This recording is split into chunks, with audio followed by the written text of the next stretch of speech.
Let's give it up. The Aliens Terminator panel. Welcome, Lance. Grab a seat, grab a mic. Keep it going. Come on, they're still making their way in here. The switch is on the bottom. The switch is on the bottom. I can't believe this. Who's this? He snuck up on me. Who is? Hey, buddy. Very Switch is cool. on the bottom. Have you guys got time? Yeah. Because we got started. Hello. Cool, that's working. There we go. We good? Yeah. Awesome. So, welcome. I'm glad you guys could all make it. I'm going to kiss the first girl at this point, too. Oh, there you go. Oh, don't dodge me.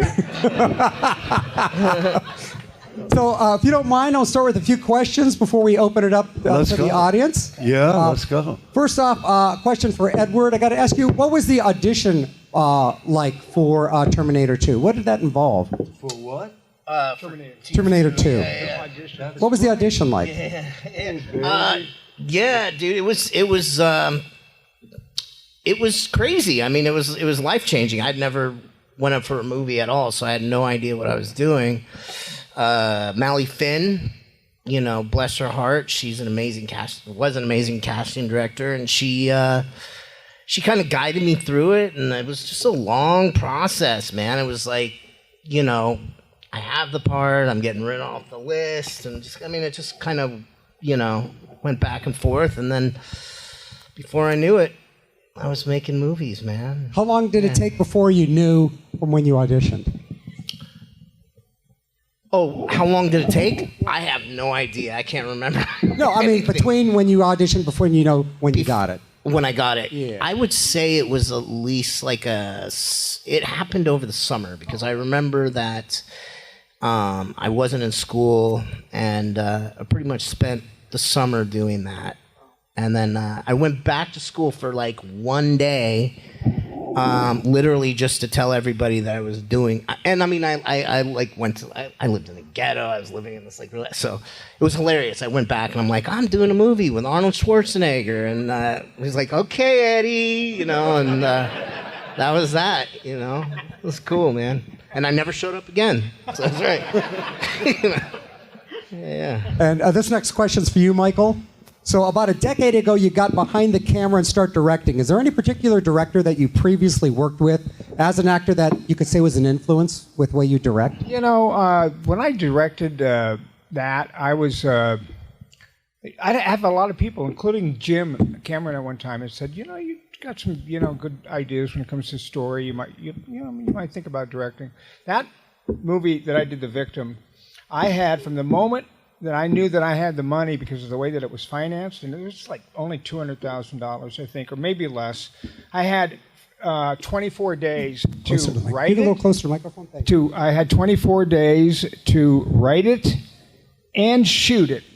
Okay, so you know, I had done the Robert Rodriguez movie Grindhouse.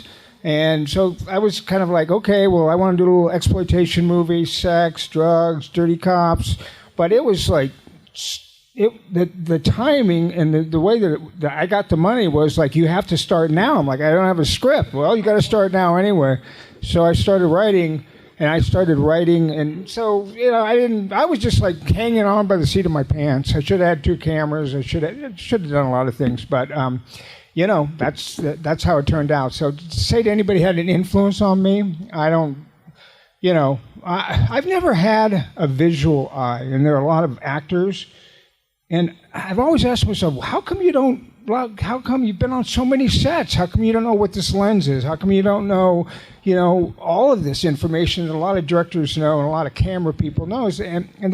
I finally have realized that I was so interested in what I was doing and walking around, like shit was going through my head just over and over and over, and like, okay, and trying to make changes. And so I never focused on anything other than my characters, and that's why. And then after I did The Victim, I was like, okay, I'm done with this. You know, this is not me, and it's hard. It's much harder work than acting too. And this question's for you, Lance. You started out as an artist before you got into acting. Do you ever still revisit any of your artwork? You ever do much artwork? No? Okay, it's that question. I'm gonna grab your mic. Let's get questions from the audience. Raise your hand. Let's make this action happen. We're on an express elevator to hell, going down. I have a question for you guys. Is there any crazy Jim Cameron stories you guys have from set? I think they're discussing them. You know what? Edward. I guess mine, it would be just one thing that cracks me up a lot is I just remember, and I barely remember a lot of shooting that movie. And I mean, Jim Cameron's amazing. I mean, I loved working with him. But I just remember I was up on the wires. It's the scene where Arnold's supposed to pick me up. And I was just kind of playing around. They're sort of like, you know, lifting the wires up so I could fly around. And I remember Jim walked on the set and I was like, Jim, look, I can fly. And he's like, yeah, you look like a retarded parakeet. And I don't know. That always sticks with me. That was funny. So He's such a warm, fuzzy guy. yeah, dude. No, but he was the best. I loved working with Jim. Like he really was. He was so good with me. When I look back, I was spoiled, man. That was my first director. So after that experience, like it's not the same, you know. I didn't get the question. Oh, he'll repeat the question. Any crazy Jim Cameron stories from set? Crazy Jim Cameron stories. Yeah, From the guy who was supposed to be the Terminator. All right, well, use the microphone and let us know. Okay. Thank you. You're a tough one. Anyway, Jim said to me at one point, go in to Hemdale, who was the guy that was going to put up the movie, money, you know. And he said, show him what Terminator would be like, could be like. And I went, all right. I'm not afraid of him. I don't know who he is. So anyway, I put a big scar on my face and tinfoil on my teeth, and you know, I was wearing like punker clothes and a little dirty. And I went in, and in the foyer when you walk into Hemdale, there's a secretary saying, "Can I help you?" She saw me, and why is it doing that? Doing what? Anyway, never mind. So I walk in, and she grabs her typewriter, and it falls in her lap. It was like one of those moments, you know, that kind of thing. And then Hemdale came out, and I backed him into his office. And this is a true story. John Daly, or who came out? John Daly. Yeah, exactly. And he was a boxer. He was a tough guy. Well, John Daly is an interesting dude. Period. Yeah. But anyway, Crazy. I sat down on his chair in his office and just gave him a hairy eyeball for like 5 minutes. And then I realized I got to get out of here. This is not going anywhere. So then I found out he was a champion boxer. And I thought, oh shit, that could have gone south. You know, because I wasn't, you know. I wasn't in there to threaten him. I was in there to make him feel, you know. And then Jim came in and had his meeting. I left. He came in. And he said, who do you want to play Terminator? And Jim said, Lance. And the guy, and Hemdale said, anybody but him. And I thought, good, thank you. I wasn't ready to play Terminator. I wanted to play somebody, but not Terminator, really. But he asked me to do it, so I did it. That's the way we are. As thespians, that's the way we are. You know, when I was originally cast in that role, Arnold's option got picked up to do Conan the Barbarian 2. So I got to spend 4 months with Jim and got to know him real well. And I got to see a lot of his drawings, and I got to understand very quickly how talented he was. But, you know, and I don't know if you've got this, but I'm sure there were a number of them. There are a number of the. Just say, "Hey, Michael, use the microphone." That's, you don't have to like be subtle, or just like use the microphone. You know, but I remember seeing Lance as the Terminator. It was all over his offices. You know, Jim had this guy in mind to play the Terminator, and obviously Hemdale or whoever, you know, they needed some big-ish name. And at the time, I think O.J. Simpson's name was batted around, and kind of ironic, isn't it? As things worked out, he might have been a pretty good Terminator. Well, sorry to whatever that woman's family's name is. Anyway, yeah, I got like so many stories about Jim Cameron, but I think he's getting enough press right now. He's got Avatar coming out in about a week, and that should be very interesting. Who's going to run out and see Avatar in a movie theater? Wow, well, pretty good. That's good to see. All right, I'm done. All right, next question right down the middle. Hi, I'm sorry. This isn't a Terminator question, so I apologize in advance. This is for Edward, or Eddie, whichever you prefer. I'm a huge John Waters fan, and I wanted to hear what your favorite experience working on Pecker was. Just working with John Waters in general. Yeah, I you know what? It's weird. Like I knew John Waters. I mean, but I didn't really like do the whole like, you know, female trouble and all that stuff. As time went on and I got to know him better, I became more and more of a fan, and it's amazing. Like, you know what? And he works with the same people, so in a weird way, it kind of runs almost like a TV show or something. It's like a real machine. It goes really quick, and he knows, and he's like, you know, like Jim Cameron's almost like knows exactly what he wants kind of thing. That's how John Waters is too. He's like really like very strict and stays close to the script, and you know. You mean a real threat? No, but yeah, I mean, it. Honestly, I like it when a director's like that, because when they don't know what they're doing, it kind of freaks me out a little bit more. But yeah. And a question right behind her. Yeah, this is for Johnny Ringo. I watched Tombstone a couple times, and you outdrew Doc. You had your gun out first. Are you faster than Val? Well, are you asking if Michael Biehn is faster than Val Kilmer, or is Johnny Ringo faster than? Obviously, Johnny Ringo wasn't faster than Doc Holliday in that movie, which was, you know, had nothing to do with the facts of what happened in Tombstone. Johnny Ringo had nothing to do. You know, Johnny Ringo committed suicide. I could do like 2 hours on this whole thing. I started getting into the history and how I grew up thinking Wyatt Earp was a hero. History's catching up to that asshole. I'm sorry if there's any children in the audience, but I still have strong feelings about that. And we didn't, you know, there was no quick draw stuff doing.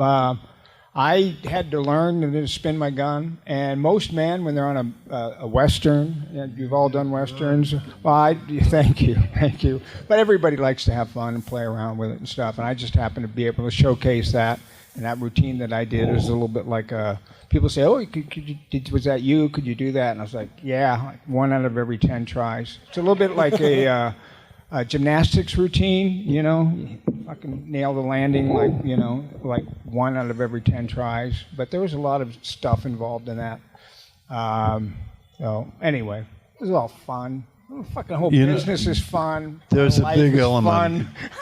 There's How a much big better does element it get? in here, and that is that we all, I mean, Billy Paxton, him, we all did movies with Jim at one time or another, because he liked us all and was just looking for a spot. You know what I mean? I mean, that you're more right for or whatever. But Those were the good old days. And now he's got that other guy that just is in every movie he does. I don't know his name.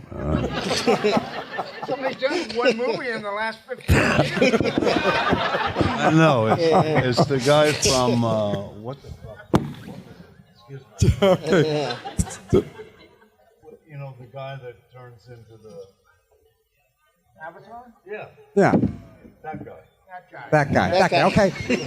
Got, off to the next question, right back here. All right, welcome to the Comic-Con, guys. Merry Christmas. And great to have you with us again, Edward. Thank you.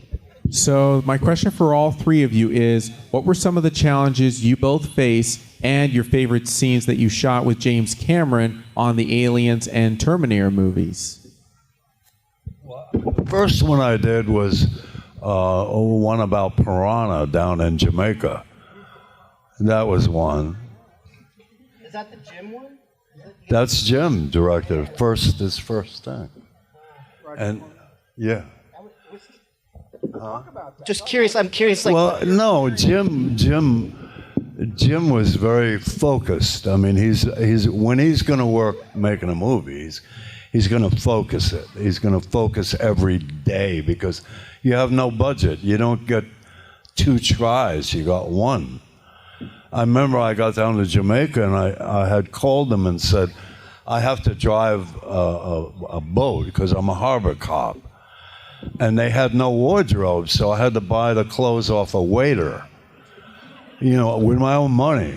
I mean, and it was, had blue lapel, this, and stripes down my leg, That was fine.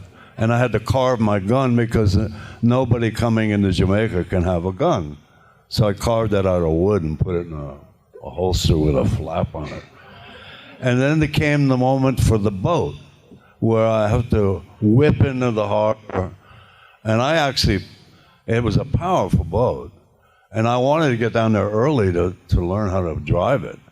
Well, I ended up putting it up on the pier. And the guy who owned it, he goes, "Oh, man." I mean, he was like pissed off. And I said, "You got to deal with Jim, not me." He made me do it. Okay. Anyway. Was Gail involved with that? Gail Hurd? Was she involved in that? No, not yet. No, not yet. And then How long did you work on that movie? A month. A month. A month. And how long was Jim down there? Well, he got fired the minute he finished the movie. They fired him, which was the habit of the Italian producer. And his thing was, now I'll take it back to Italy and make it like my movie. I'll edit it and everything else. Well, Warner Brothers saw it, and they went, "We're not releasing that. That's a piece of crap, man." The way that guy edited it.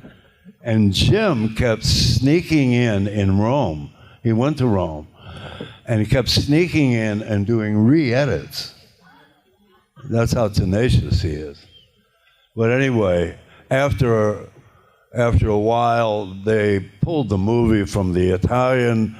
Jim got a shot at doing it, and they released it. So, yeah. The idea, what Lance is talking about, is being an editor, and you're sitting, and of course they used to do it with film back there, but it takes you a long time to look at what you're looking at and edit a little piece together and this and that, and spend like 10 hours editing the movie together, and then go home, and then Jim would show up at night and re-edit. You'd go into their equipment, break into the thing, and re-edit what they had done. They'd show up the next morning. You're like, I guess we did that yesterday. This is a lot better than I thought it was.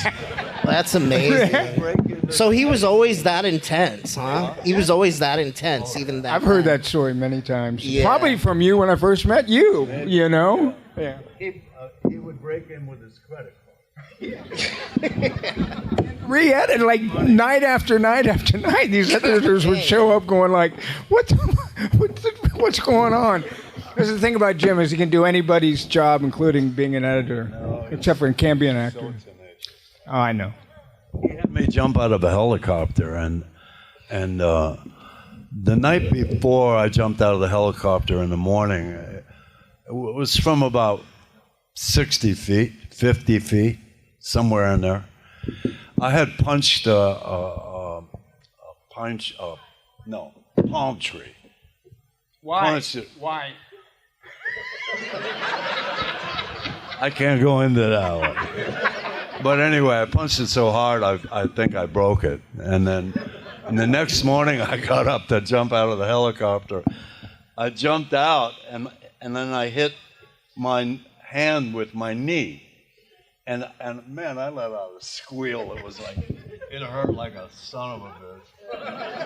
And then we're into, Jim is a great believer, and let's do it. Microphone? Thank you. He's a great believer, and let's do it. Let's risk. Let's do something. And anyway, the local drug guys, the cops had chased the drug guys in Jamaica. I'm not into that world, so I don't know the dialogue, the language of it. Anyway, we're in the helicopter, and I'm getting ready to jump out, and you can't yawn. It shuts me down completely. Dude. Anyway, we're in the... That's your agent, That's by your the way, agent. that's yawning. Would you like some water? Anyway, so we're up in the helicopter getting ready for me to jump out. Jim's on the pier with a camera at the end of a pier, so it looks like the ocean. I mean it. And so the camera falls into the water, so that stops that shot. Then I jump out, even though they said, no, not yet, because we got to get the camera back. But so then all of these things happen, and we almost run into the mast of a sailing boat that was coming in all the time we were setting it up. I know, there's not a lie. There's not a lie in what I'm saying.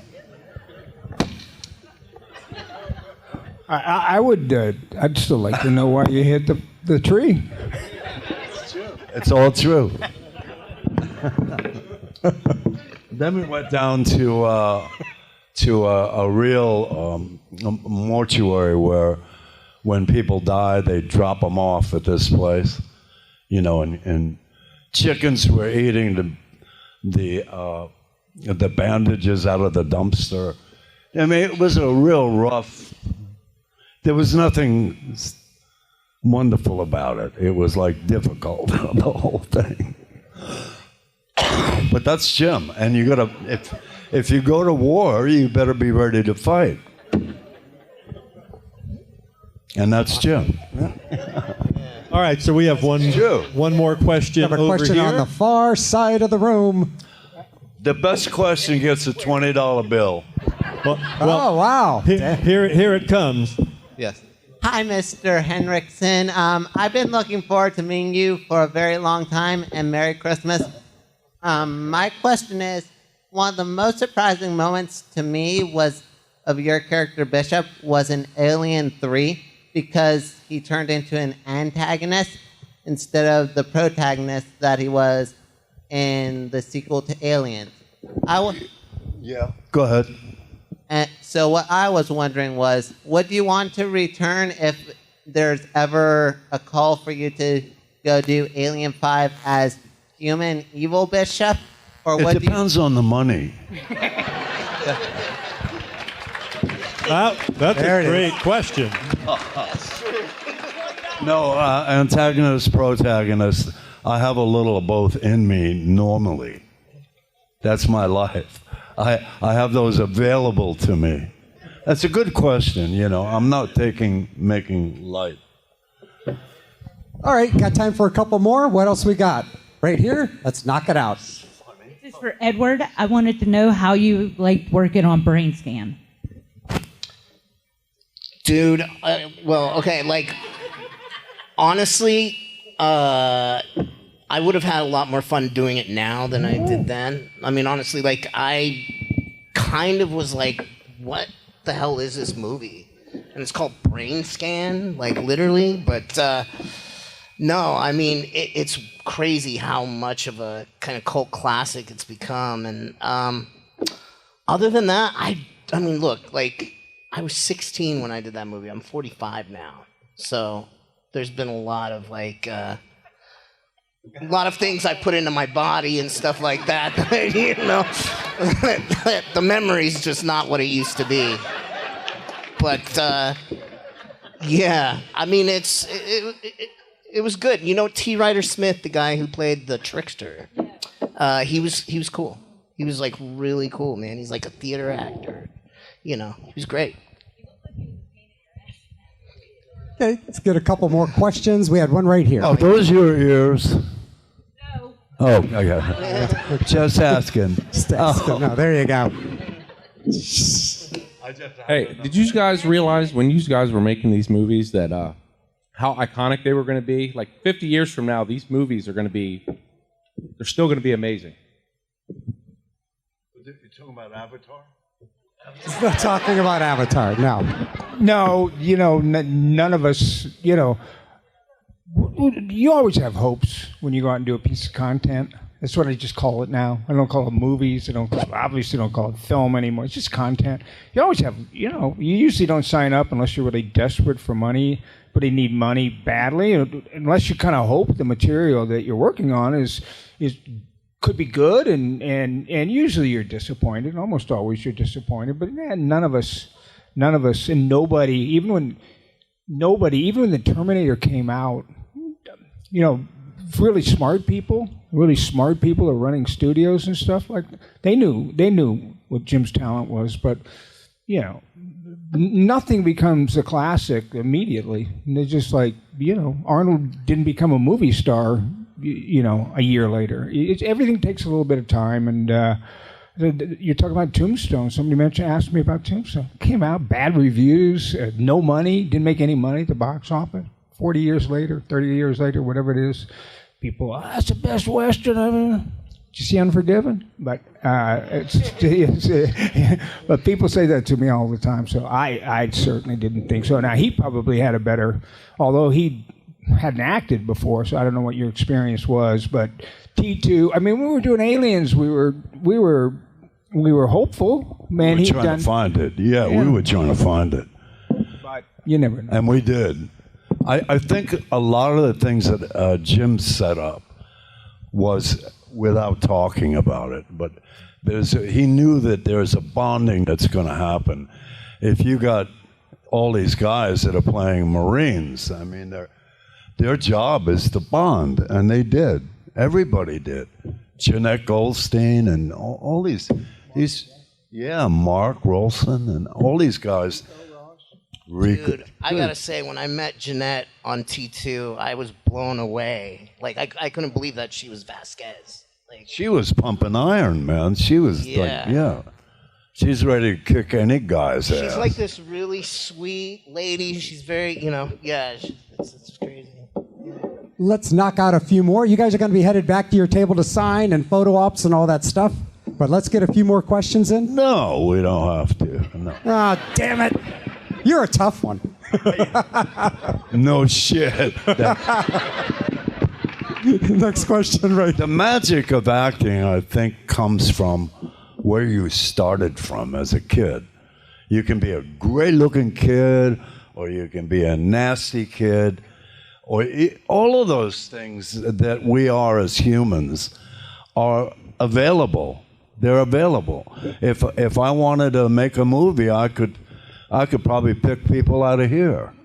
You know, I mean, I went to 3 years of grammar school, so I couldn't read. I learned to read, but it took a while. All right. It did. Over here on this far side. Okay, this is for Michael. I really enjoyed your recent appearance on The Walking Dead. And for that character, did you channel anyone in particular for that crazed, leader of that group? You know, I actually, a couple of years ago, it's like before COVID, I was like, I wasn't happy with what I was doing, and I was like, hey, I'm just going to go retire and go live in Arizona. And The Mandalorian came up, and there's just certain people you don't say no to. And so I did that, but that was kind of I didn't really have that much to do. And then Greg Nicotero, who was the makeup artist who created the, he's a great guy. And he did the makeup, special effects makeup for Robert Rodriguez, for Grindhouse. And now he runs that show. And that show's been on for 14 years, or 12 years, I think, or it was on, now it's over, now it's finished. And so, I got a call, do you want to do this role? I'd always wanted to be on the show. I kind of wanted to be on it at the beginning, but, it was actually really just one long scene. And, Greg's a friend, and I thought, yeah, we'll go down there and do it. It was during COVID, really hardcore COVID, and it was like everybody was covered. And I didn't even see the director of it. It was a woman. I never even saw her face. But that role kind of, even though it was a somewhat small role, I got excited about it for the first time in a long time. I felt that those kind of juices flowing again. I was like, yeah, this character's fun. I like this character. And I really just enjoyed playing the character. I felt like I was kind of back in it again. I was passionate about something. So I decided after that I wasn't going to quit. And now I've done 2 or 3 other pieces of content since then. And so thank you. Yeah. All right, got time for 2 more. This young gentleman here. I was just wondering if any of you prepared or based any of your performances on anything or maybe people you knew. Yeah, a lot of my stepfathers. I would imitate them. And look, you grab what you can to help you in a role. You do. And then you practice it. And then you fail at it or get good at it. It's only a transitional thing. I remember they wanted me to play a gangster in Argentina. And not in Spanish. I didn't have to do it in Spanish. But I was in a wheelchair. And so they said, who do you want to be your bodyguard? And I got this beautiful blonde that was in one of the Alien movies.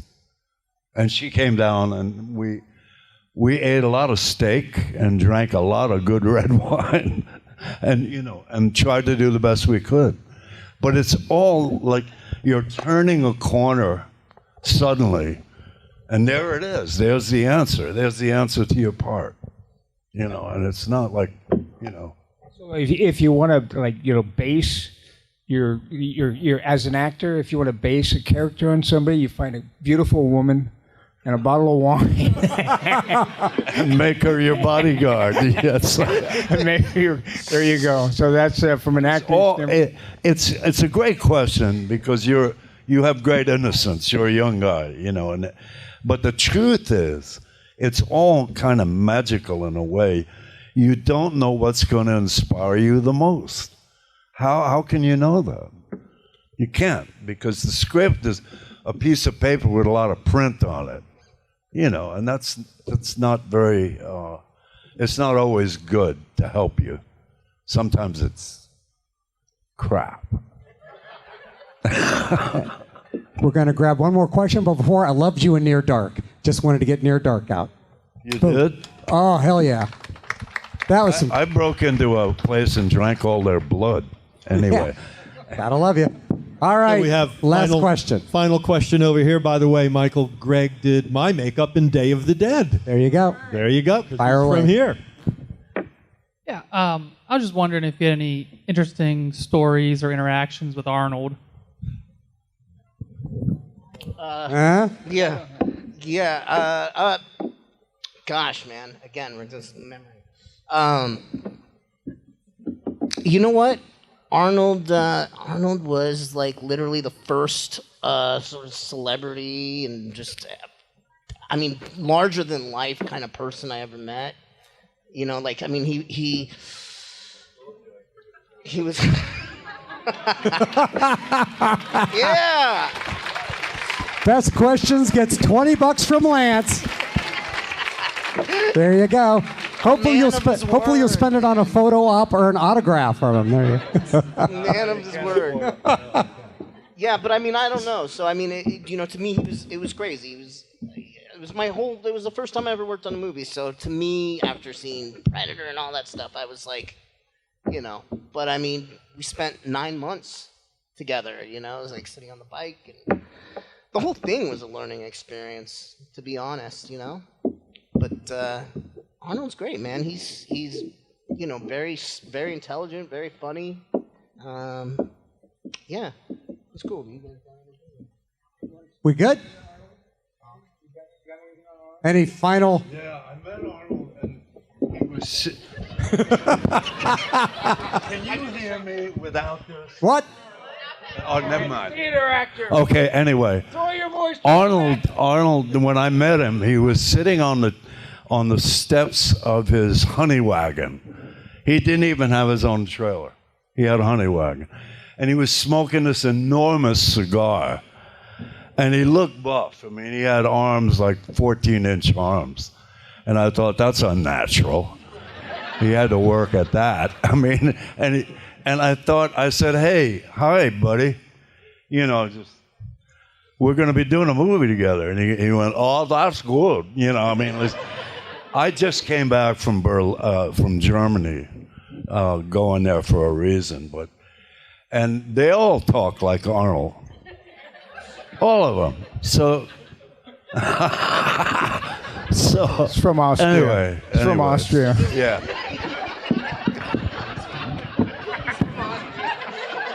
It's true, man. It's true. It's like, and he was a tank guy, a guy who drove tanks for the German army. Not the old army, but the new one. And I thought, how does he get in and out of that thing? The guy's shoulders are wider than the cannon. I mean, it's like, anyway. And I just, people ask me about Arnold all the time, and I don't really know because I didn't really get a chance to work with him. I only worked 2 days with him that we were on the call sheet together. That was at Tech Noir, and then when he comes around, jams his hand into the window, and he was bigger than life then. He was already a superstar, and I wasn't that aware of go watch Pumping Iron. Which is a movie about. Great, I love that. Yeah, Pumping Iron is basically about Mr. Universe and who wins him and Lou Ferrigno, and it's a really wonderful movie. You see Arnold when he's like 21, 20, whatever, and he was a star, a big star in that world. People clamored, and they were like clamoring around him, and he was huge, and he was, to me, he was always bigger than life, and always has been bigger than life. I didn't really work with him. We didn't have dialogue, so as an actor, we didn't like, oh, what do you think? Maybe we'll check this line out. Well, maybe, what do you think about that? Neither did Arnold have any dialogue. There was just like him walking around with a cigar, like laughing, and then but when he turned it on, he turned it on, and that guy, from where he came from, to where he is now is like the most remarkable success story in the history of the world. It's unbelievable, it's unbelievable, that guy. Anyway, I have so much respect for that. He lives in Venice, doesn't he? Venice Beach? Yes, Okay. Santa Monica. Santa Monica. He owns like half of Santa Monica. So he likes living there. So anyway. Well, thank you guys for coming. What an amazing panel. Love you guys. You guys could do much better than that. The Aliens Terminator panel. It doesn't get any more wonderful than this.